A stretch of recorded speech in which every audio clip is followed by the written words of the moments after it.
Welcome to this masterclass on the law and practice of bail applications in criminal litigation. The objective of today's session is to provide a rigorous, practical understanding of how to secure a client's release from custody. We will focus on the procedural mechanics, the judicial balancing of risk, and the advocacy strategies necessary to achieve a successful outcome. The primary legal framework is the presumption of a right to bail under Section 4 of the Bail Act 1976. This presumption creates an initial burden on the prosecution to justify why a defendant should be detained. It applies to any person charged with a criminal offence who is brought either before a magistrate's or a Crown Court. This is intrinsically linked to Article 5 of the European Convention on Human Rights, which safeguards the right to liberty and security. Whilst this right is robust, practitioners must recognise that certain statutory exceptions, such as when a defendant is committed to the Crown Court for sentence, can override this presumption. Now we'll be looking at exceptions to the right to bail. Even where the presumption exists, the court may refuse bail if the prosecution establishes that one of the Schedule 1 exceptions under the Bail Act 1976 applies. The three most significant grounds for refusal involve substantial reasonable grounds for believing that the defendant will, firstly, fail to surrender to custody, secondly, commit an offence while on bail, or thirdly, interfere with witnesses or otherwise obstruct the course of justice. These are not merely risks. The court requires substantial reasonable grounds to justify the deprivation of liberty. Additional grounds include instances where the defendant is kept in custody for their own protection or where there's a risk of domestic violence. For the case of murder charges, the legal threshold is even higher, and only a Crown Court judge possesses the authority to grant bail. The real prospect test. A critical component of effective bail advocacy is the real prospect test. This test dictates that certain exceptions to the right to bail are effectively neutralised if there is no real prospect that the defendant will receive a custodial sentence upon conviction. In practice, if you can demonstrate that the offence is minor and likely to attract a non-custodial disposal, the court's concerns regarding reoffending are significantly diminished. It is vital to note that this test cannot be invoked if the defendant is being held for their own protection or if the case involves a risk of domestic violence. These exceptions remain absolute regardless of the likely sentence. Now we'll be looking at preparing the bail application and the factors and conditions we must consider. A successful bail application is an exercise in risk management and persuasive advocacy. The court will weigh the strength of the evidence against the defendant, the nature and gravity of the offence, and the defendant's character and criminal record. The prosecution is under a mandatory duty to provide the court with the defendant's up-to-date previous convictions. To address the court's fears, you must proactively propose conditions that address the specific risks identified.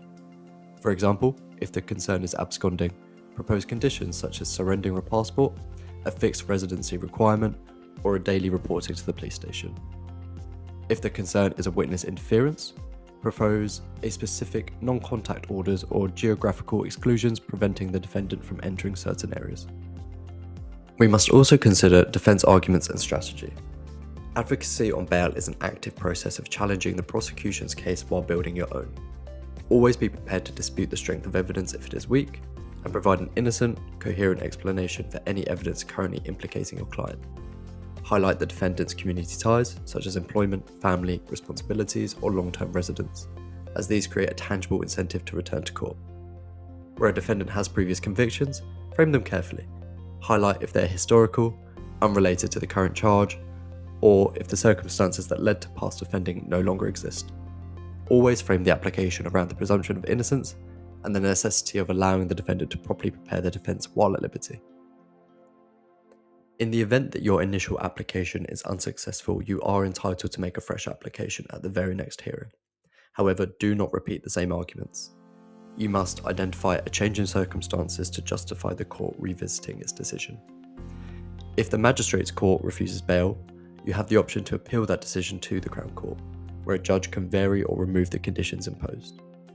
Finally, ensure your client fully understands that failing to surrender to custody is a criminal offence under Section 6 of the Bail Act of 1976. Emphasise that this is a separate, serious offence that can result in a custodial sentence regardless of the outcome of the original charge. As just mentioned, it is a criminal offence to fail without reasonable cause to surrender to custody at a required time and place while on bail. This offence is triable either way, meaning it can be heard in either the magistrate's court or the Crown Court. You must instruct your client to surrender to the court at the earliest opportunity, as an error regarding the date is generally not considered a reasonable cause. When a defendant fails to appear, the court will typically issue a warrant for their arrest. Upon their next appearance, they will likely be charged with a Section 6 offence. If the court believes there is a risk they will abscond again, or they may be remanded in custody. However, it is worth noting that if you can satisfy the court that the failure was a genuine, non-repeated error, the court may choose to re-bail the defendant on stricter conditions, such as increased reporting requirements. To wrap up today's session, I'm going to distill the bail application process into strategic pillars. Firstly, always ground your application in the statutory presumption of the right to bail found in Section 4 of the Bail Act 1976. You are not asking for a favour, you are asserting a legal right, and the initial burden remains with the prosecution to justify why that liberty should be restricted. Secondly, never approach risk factors in a vacuum. Always provide the court with the remedy for their concern. If the prosecution points to a risk of absconding or interference, your immediate response should be the proposal of a proportionate, enforceable bail condition, such as a curfew, reporting requirement, or non-contact orders. Thirdly, emphasise the seriousness of the duty to attend. Failing to surrender to custody is a criminal offence that can lead to further prosecution and remand. Fourthly, master the real prospect test as a decisive tool for your defence strategy. By demonstrating that a custodial sentence is not a realistic outcome, you can effectively undermine the prosecution's arguments for remand in the majority of either way cases. Finally, remember that consistency and credibility are your greatest assets in the courtroom. A well-prepared advocate who understands the nuances of bail legislation and proposed tailored solutions will almost always be more persuasive than the one who relies on generic arguments.